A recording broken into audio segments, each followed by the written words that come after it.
How do I start? Like, hi, everyone. Hi, everyone. Hi, everyone. Welcome back to the Minute Women Podcast. My name is Grace. And I say, I'm Linnea. And I'm Linnea. And I'm Linnea. I literally was Every like, time. what do I say? I smell burnt toast. Doctor, I smell burnt toast.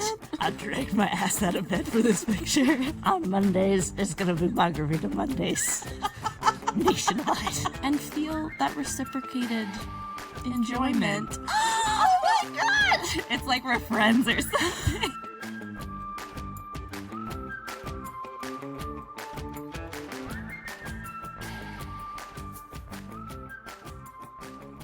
Hi, everyone. Welcome back to the Minute Women Podcast. My name is Grace. And I'm Linnea.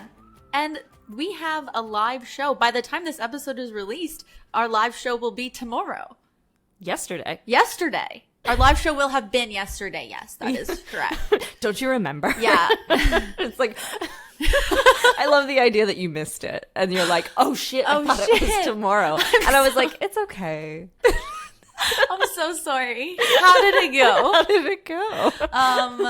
I hope it went well. I hope it was a good show. We hope everyone who went enjoyed it. Yeah. And ate tacos and had beer. Yeah. And is so excited to go to our next live show, which is on May 12th. I Good Robot. At Good Robot. Yeah. Yeah. For more beer and food and minimum podcast. And fun times. Yay. All around. Yeah, in the north end of Halifax. And today we have a hi Gam. Hi, Gam. Hi Gam. Have you got a minute to listen to us? We need to figure out who Gam is. Yes. I would like to meet Gam. Do you want to be our Gam? Come along and be our Gam. Now all I can think of is like a sweet potato. With eyes, because like a yam. Googly eyes. A little googly eye. It's Gam. It's great because now we also do quick bits, which Yeah. I hope people have been enjoying. My mom loves them. Oh, She's good. listened to all the quick bits that have come out. She's like, Good. this is so great. She's like, this is all I want. I don't have to listen to your show Yeah. anymore. You just get the funniest part. Yeah. But we have Gam and we have bits. We have Gambit. Oh, we're the Queen's Gambit.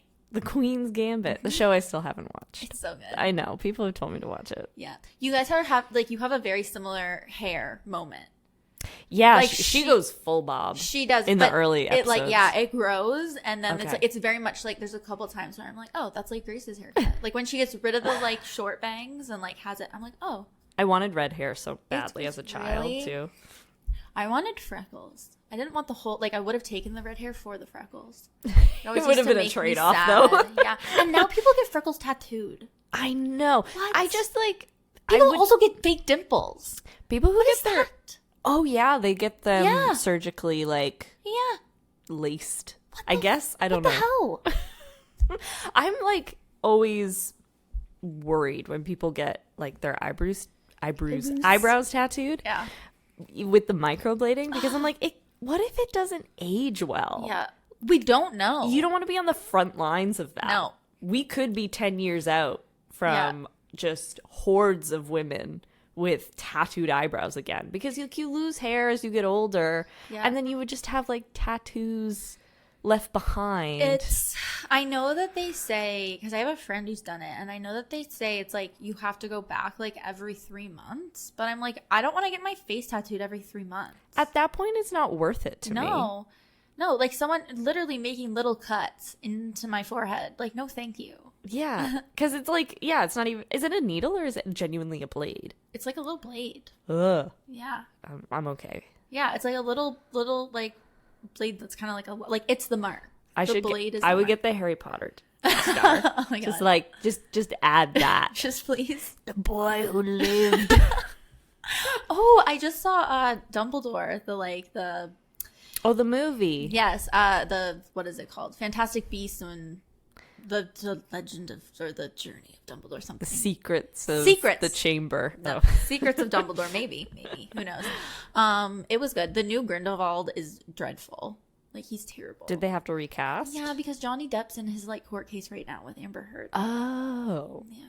So he can't do any movies? Well, I don't know, but it's not. This guy just signed on for this movie, so I don't know if they're gonna like switch back. But this guy was really bad. But also, you learn that Dumbledore is indeed gay. Yeah. Well, Gay there you for go. Grindelwald. Yeah, they had Whoa. they had a relationship. They were together. Oh my God. Yeah. I'm like... This is That- J.K. Rowling trying to just- like right her wrongs. Wrong her right. Wrong her right. Which is what she's been doing for the past 5 years. Yeah, all of the good she did, toast. Down the drain. I think it like weirdly colors everything that's happened in Harry Potter now, where it's like, so all of this was like just like a petty like bullshit thing. Like I just fucking hate that bitch. Yeah. Because they're just Not like Voldemort. a breakup. Not Voldemort. But I mean, Yeah. isn't Grindelwald sort of the like Yes, the predecessor. the predecessor? Yes, sort of thing? absolutely. I don't really understand. Me either. Like I read the Harry Potter books. And you watched it. Which Yeah, like is bad. Like I read the Harry Potter books and like loved them. I've read Yeah. pretty much all of them twice. I've read the third one a couple more times than that because it's like my go-to like comfort book. But which is it weird that I have a comfort book? I don't think so. I don't think so. Yeah, but these like I did read Harry Potter and the Cursed child or whatever because they're British, so it's cursed. Like it's it is also just sort of rude. It's like that fucking kid. yeah. So I read that, and it's written like a play because it is a play. So I mean, I felt like I was back in like high school, like It's reading written like a play because it's a play. But it was still a good story. It was nice. It was kind of like a quick bit or like a high gam. It was, you know, it's Okay. like a Christmas special of a children's movie. Like, Okay, you know, yeah. when they do like Beauty and the Beast and then they do the half-hour Beauty and the Beast Christmas special. It was like that. Cinderella too. It just like tied up some loose ends and you were just like, oh, that's nice. Like they have kids now. Happy. Have you seen it? Like, No. Okay. No, I have not seen it. But yeah, this movie was interesting. Young Minerva McGonagall, very good casting though. Oh, okay. Very cute. Do you know who it is? No. Okay. No, but very much looks like Dame Maggie Smith. Anyway. This isn't what we have a minute to talk about. No. We don't have any time to talk about Harry Potter and that bullshit. But we do have time to talk about something else. Whatever this is gonna be. Tell me about it. I went on a rabbit hole I love it. because I was reading a book called The Importance of Monogamy, which is not actually about monogamous relationships. Nobody get knickers in a knot. But it's about colonization of Western Canada and how monogamy played a really important part in ensuring colonization took hold. Okay. Basically, they build a bunch of policies around the idea of a family unit. And so if you don't have a family unit, a monogamous marriage and children, then you don't fit the norm of society. And it's trying to explain, like, our current understanding of a monogamous marriage is not innate or natural necessarily to all societies. Yeah. Welcome to 2022. Now, the main, I guess, villains of monogamy during this period of time, quote unquote, are Indigenous peoples, but also The villains of monogamy. the villains of monogamy, which I think is a pretty cool title. I love that. But the other major villains of monogamy, and a recurring character in our podcast, are the Mormons. Oh, man. And so I Those was guys. like, how did the Mormons get here? Because in the book, they talk about how, like, Mormons immigrated from the United States to Canada during, like, the 1880s. And so I decided that today we were going to talk about the man who brought Mormonism to Canada. I love it. And his name is Charles Ora Card. Of course it is. And I don't think there'll ever be a Heritage Minute about him, Okay. nor should there be necessarily. But we're going to go into his life and how Mormons got to Canada. One of my mom's, like, controversial quotes. Lori has these controversial, like, isms, and Paul and I are just like, Mom, like, you can't say that. It's like, yeah, she does these things, and we're just like, oh, like, only in your own home. It's like whenever she tries to do an accent, it just automatically turns into, like, a Chinese accent. A very bad one. It's like, she'll be like, oh, and he was in France, and he just, it's because we had an exchange student from Hong Kong live with us, and it's just a pure imitation of her accent, because it's the only accent my mom knows. Anyway, I thought you were going to say, like, No. like German or something. No, very Chinese. Anyway, no R's or L's. Or no L's, just R's. Anyway, Anyway, I'm sorry to the Asian population we have that listens to our podcast. My mom, I'm not my mother. Also, she loves you. Yeah, she does. Big fan. She's a huge fan. The other thing my mother is a huge fan of, and one of her quotes that Paul and I are like, oh my God, Paul being my stepdad, is that she says, like, anyone says Mormon, and my mom goes, never met a Mormon I didn't like. And I'm just like, you can't generalize the Mormon population by Val Drennan, who is a saint, who lives in Lunenburg. Like, she was the PSA at the school, and she was a retired nurse, and she, like, baked the best brownies, and just, like, a good, very kind lady. Yeah. And her husband, Tom, also very sweet. But my mom is like, because of those two people, my mom is like, I love every Mormon. And I'm like, you can't say that. I do feel like the further you get away from the epicenter of Mormonism, the like nicer they get, maybe. Sure. But like, it's still a cult. Oh, for still sure. not It's great. a religious cult. And polygamy is one of the least of your concerns when it comes to that. They were not polygamists. They had multiple children, but not polygamists. Which is not the same thing. That's like a stereotype of Yes, Mormons, you yeah. know. Lots of kids, Lots of babies, wives. you know. Oh, Yeah. yeah, no. Just one, just Sister Val. wives. Just Val. Never watched that show. I didn't watch that show, but I did watch Big Love, which was the TV show of the reality show. Oh. So yeah, Big Like Love. they made a show about the reality and it starred show. Chloe Sevigny or whatever, very like anyway, and then the guy who was in the beginning of Titanic, who was all like, "So Rose, tell us about the Titanic." Leonardo DiCaprio. Not him, He the played other the guy. The other guy who is now Who passed played the away. iceberg. So R.I.P. He died very recently. But anyway, And so did all those people. yeah, on the Titanic. everyone's Just dead. so we remember. Just That happened. The anniversary was recently. I think right? the Titanic just happened. It just happened again.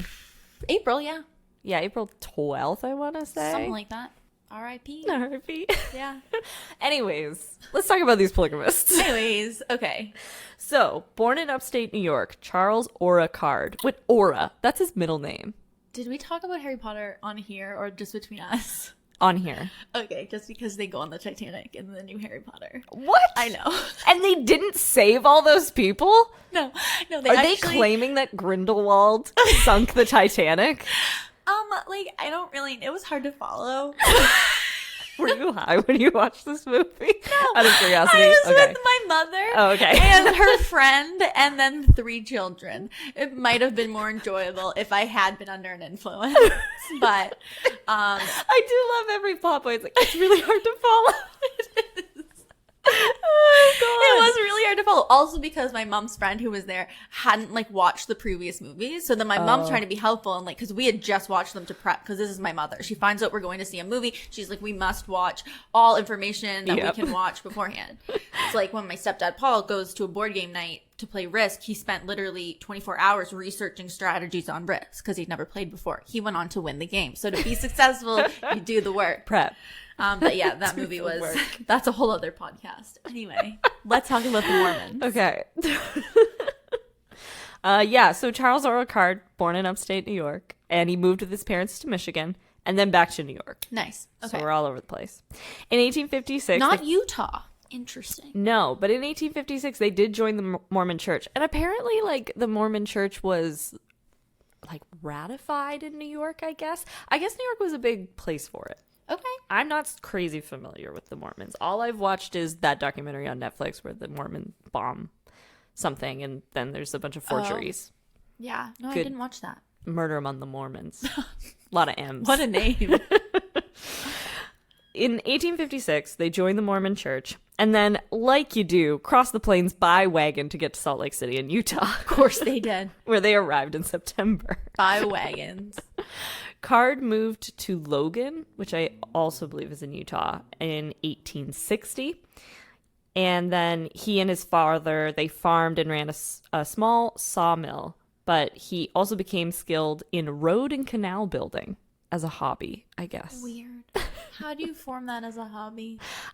I also don't understand I guess I can understand what makes you good at making canals, but roads.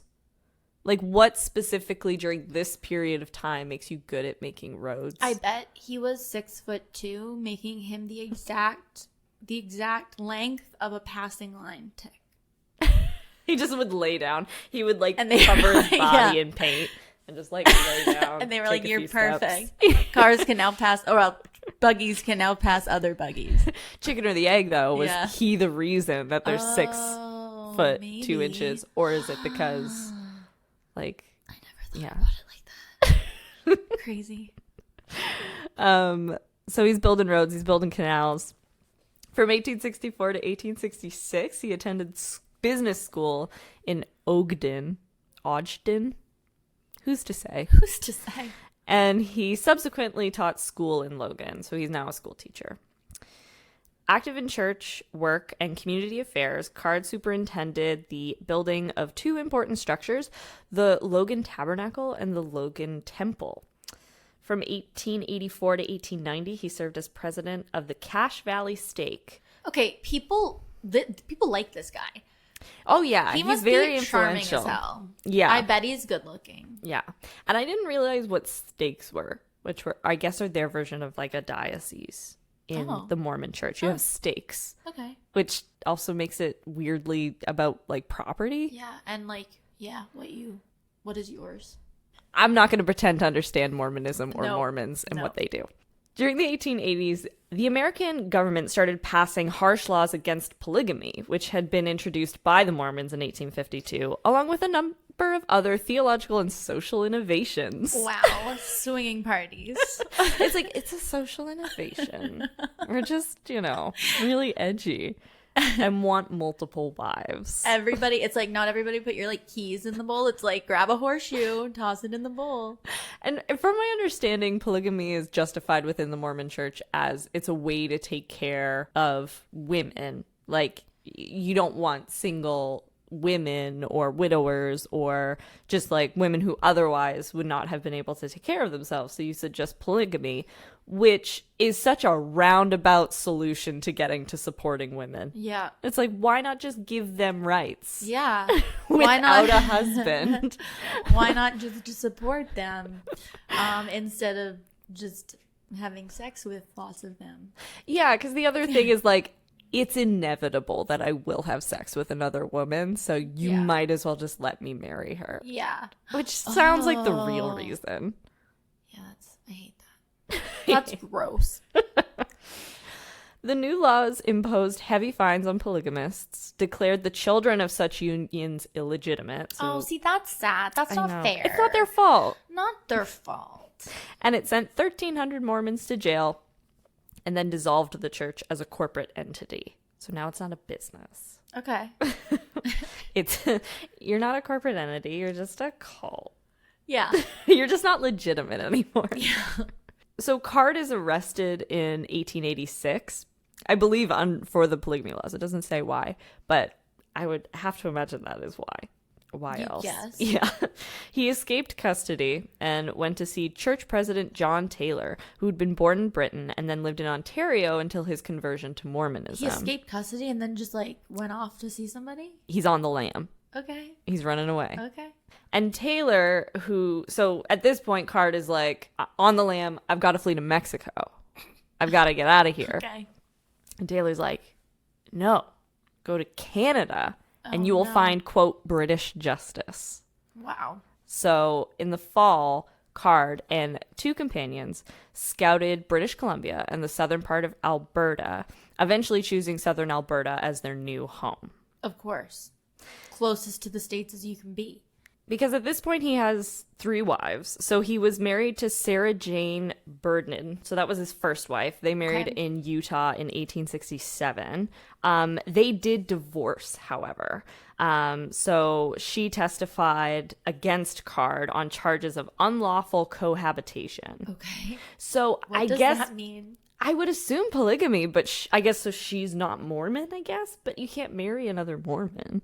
So I guess she's just like, was cool with it, and then he started being a polygamist, and then she was like, haha, Not cool. Not cool. I'm gonna divorce you and take you to court. Yep. So Card married a second wife, who was also named Sarah Jane. Oh, God. But she's Sarah Jane Painter. Okay. And that was in 1876. And then, so he has children with these two wives. And while visiting his children who are attending Brigham Young Academy, of course. Of course. He met the school's matron, who was Brigham Young's widowed daughter. So Brigham Young, the guy in Mormonism, other than like Joseph Smith. Okay. His widowed daughter, Zena Williams, and the two were married in Logan, Utah. Okay. So by the time the laws come down, making polygamy a lot more restrictive, I guess, or actually illegal, he has two wives. Two solid wives. Two solid wives. One for each hand. And because of the polygamy, he's kind of driven to poverty because he is constantly evading the law. Right. And so when he's caught and eventually escapes, he's like, gotta go somewhere, decides to go to Canada. And it's decided that he will only take one of his wives with him. Why? Because like, it is illegal, so I guess if he's going to be traveling, he doesn't want to have two wives with him. I guess it's probably not a more good collateral. And so he leaves with Zena.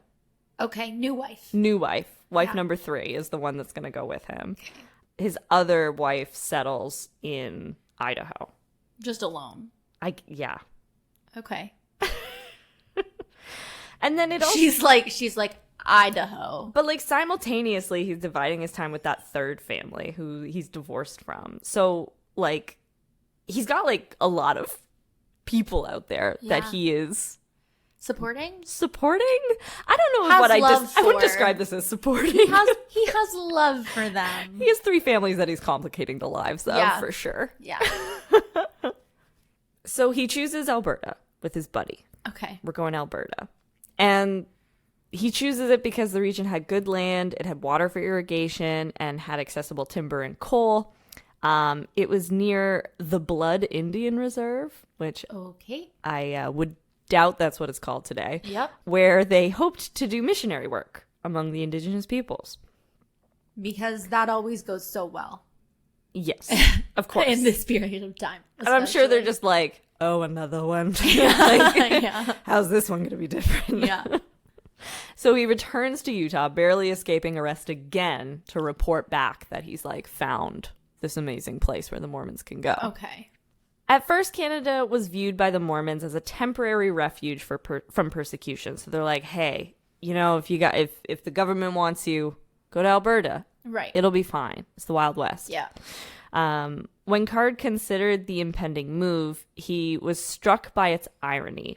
Writing on New Year's Day in 1887, he remarked, quote, "It seems strange to think of my grandsires fought to establish religious liberty, and that great struggle stained our fair land with a deluge of blood, and now it seems their grandchildren should be obliged to gather into the domains of that government that is ruled by the Queen."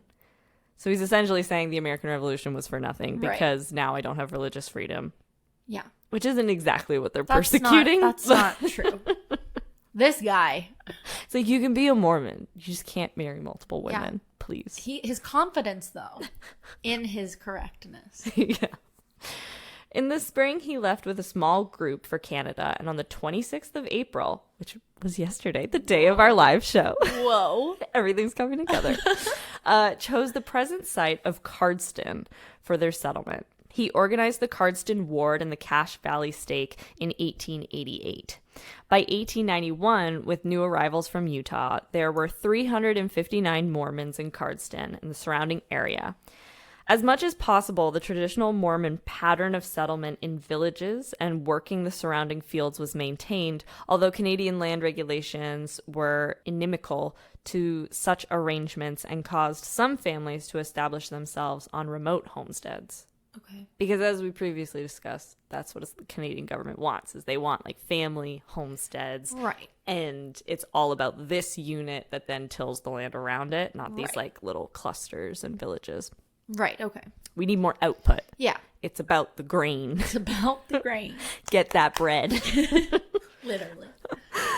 When they first arrived, Card and the early Mormon settlers met opposition from the press and many politicians. Public views had been shaped by the prolonged conflict between the American government and the church. So there's already this precedent that, like, Mormons are bad news. Right. The Calgary Herald called the Mormons, quote, the most infamous conspiracy of modern times against morals and loyalty. Okay, the Calgary Herald. And they, who is writing for them? I want that. That is fire. I want the salacious details. Yeah, please. sick burn, Calgary Herald. And they urged that an end be put to, quote, the Mormon scheme of overrunning and taking possession of southern Alberta.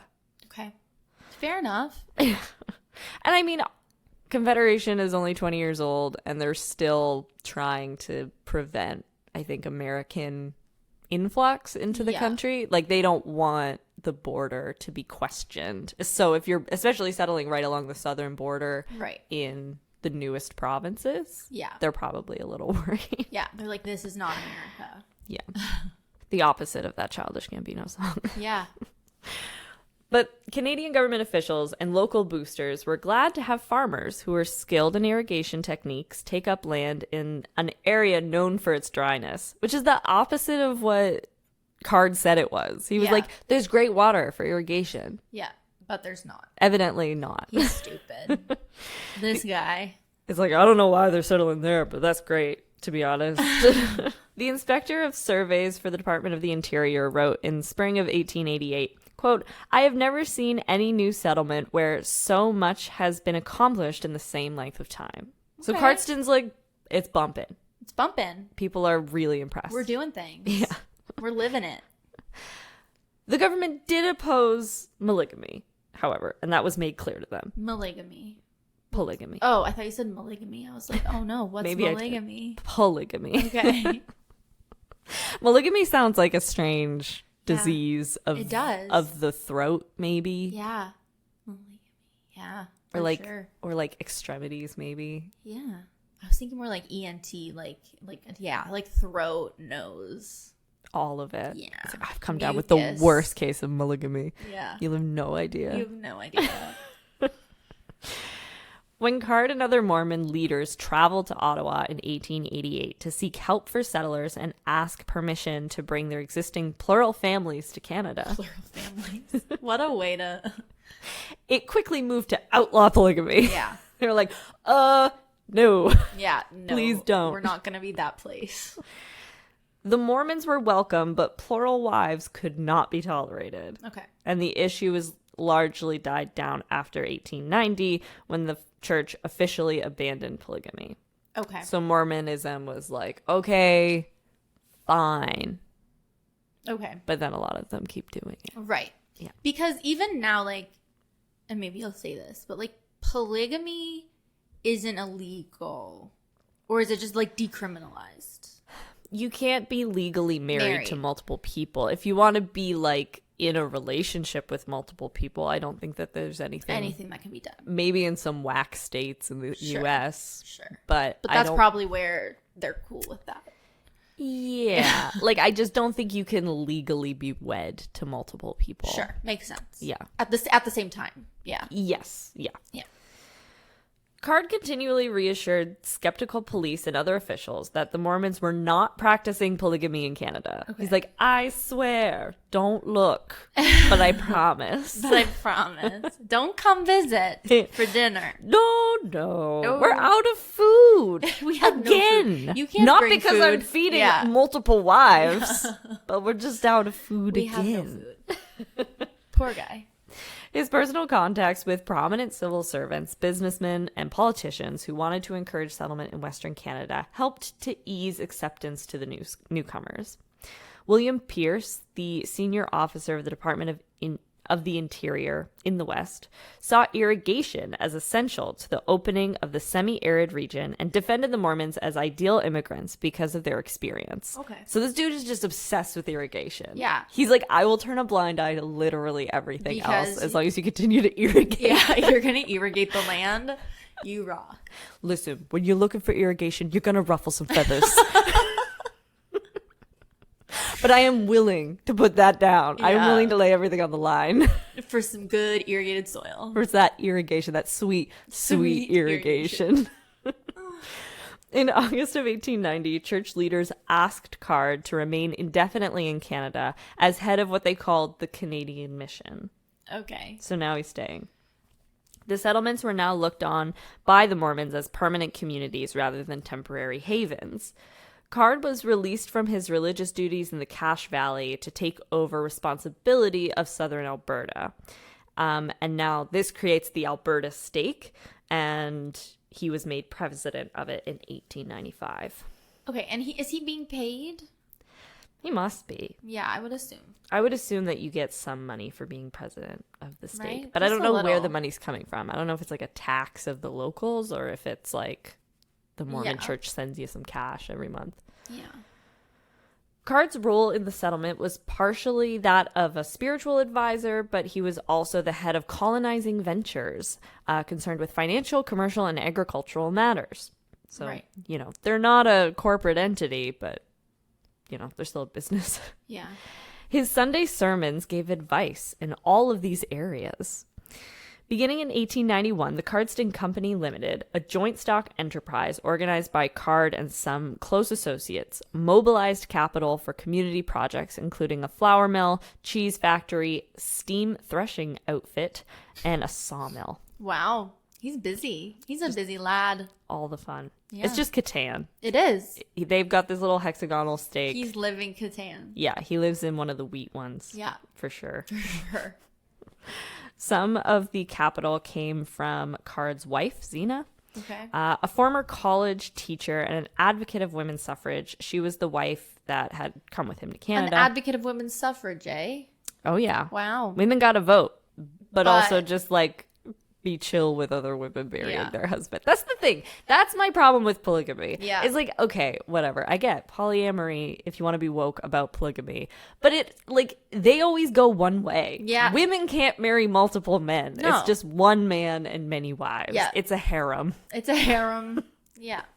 In addition to these concerns, Card was involved in developing the first irrigation project course in he Cardston, was. 1893. My God, this man. One track mind. So now we have a second wave of Mormons. Okay. We're in the Fresh second wave. Mormons. Yeah. Okay. Like second wave of like they've given birth to babies and now they're growing up, or like new fresh blood coming in. They're coming in. Love it. There's an influx. Love to see it. Yeah. And this was part of a much larger irrigation scheme. Of course. Scheme. Scheme. Okay. The undertaking emerged as an agreement between the church and the Galt coal mining interests in Lethbridge, which owned sizable tracts of land south of the town. The Galt interests formed a close partnership with Card, who visualized major colonization opportunities for land-hungry Mormon farmers in the United States. Okay. In 1898, with Card serving as an important go-between, the Albertan Irrigation Company signed a contract with the church to build an irrigation system that would bring water from the St. Mary River at a point near the American border and carry it through the dry lands east of the river to the vicinity of Lethbridge. Okay. I'm following. Yeah. You can basically thank the Mormons for people in Alberta having water. Yeah, you're welcome. You're welcome, guys. We don't thank the Mormons. Yeah, we should have a day. Mormon Day. Subcontractors, laborers, and teamsters were Mormon farmers, many of whom intended to settle in southern Alberta.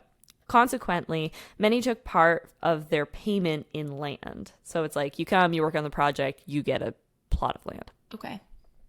Card was made responsible by the church for carrying out its part of the agreement, and he made frequent trips to Utah to discuss prospective settlers to come to southern Alberta, And which to- I guess is just chill now. I was Like, gonna no one's say, looking for him. And like to check out like new wives. And check out new Be like, wives. hey. Got any new models on the lot? Yeah. I gotta go next week, so I need to look at them today. Today. I needed to look at them yesterday. On Card's suggestion, when the pace of construction lagged, the church began calling missionary settlers to go to Canada as colonizers in fulfillment of their religious duties. By 1900, the 115 miles of canal were completed, and the project was officially opened by the Governor-General Lord Minto. It's a lot of miles. Yeah. Yeah. That's a long That's canal. pretty impressive. It is impressive. Yeah. I'll give them that. Yeah. We're always talking about railways, but we're never talking about the canals. Should be. It's because we're not from those prairie provinces. Card was a capable and practical leader who knew how to delegate work and authority. He was able to bring the resources of Mormons and non-Mormons together for mutual benefit. In the absence of public lodging during the first years of settlement, the Cards' home, a 4-room log building, was used to entertain prominent visitors to the community, including members of parliament and railway and other business officials. It's like, come stay at our home. It's fancy. They probably have lots of bedrooms. Lots of beds. In addition to his activities on behalf of the church and the community, Card acted as a land agent for the Dominion government and sold lands for the Alberta Railway and Coal Companies and the Alberta Irrigation Company. Reflecting his growing, though modest, wealth was a substantial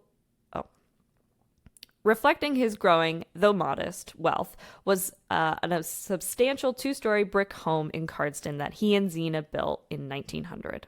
Okay. So we've upgraded from log to brick. Good for them.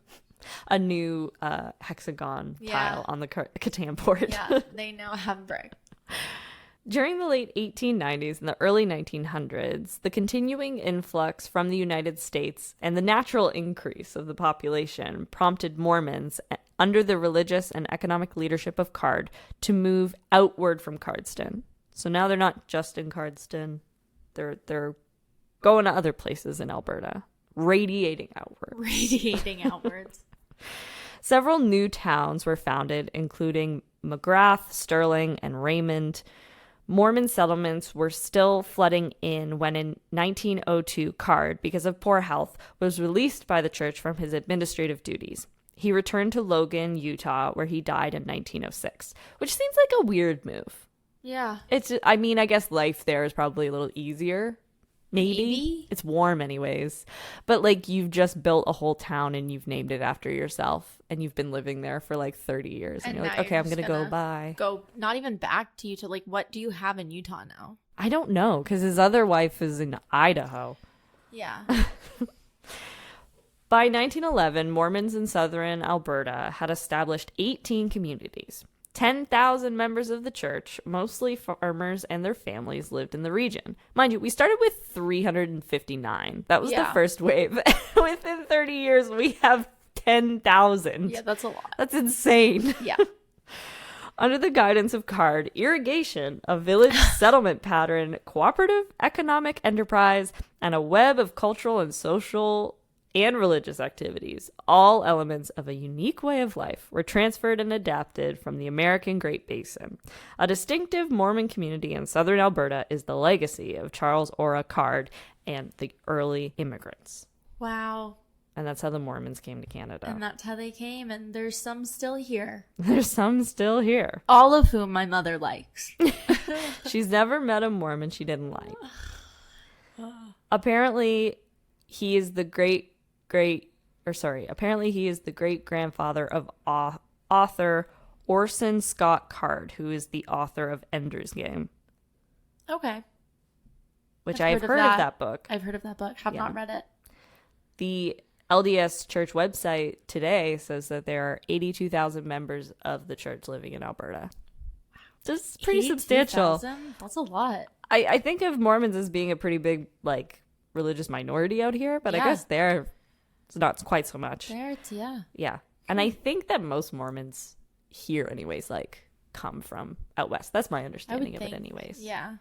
Because I worked with a Mormon who was very hesitant. She was always like, she always got Sunday off as like she always got the weekend off. Or no. Yeah, she definitely always got Sunday off anyways. And they're always like, oh yeah, it's because she's really religious. And I was like, oh, okay, like whatever. Okay. Where I'm from, basically everyone's Catholic. So I was just like, okay, cool. Yeah. And then I was like, oh, she's a Mormon. Interesting. And she was the opposite of a stereotypical Mormon family, though. Yeah. She only had one kid. And, like, just one husband. Oh, okay. And she was the only wife? She was the only wife from my Okay. understanding. Okay. Yes. She was very nice. We did crosswords together a lot. Oh, that's nice. Well, Just working the see? desk, doing crosswords, not doing work. Have you met a Mormon you don't like? I'm sure I have. I've met one Mormon I did like. Okay. At That's the very a better way. least. That's what my mom should say. I've met 7 Mormons I like. Yeah. I also saw somewhere else that he had another wife Another wife. who had the last name Rigby. Oh, Eleanor? No, Lavinia. Whoa.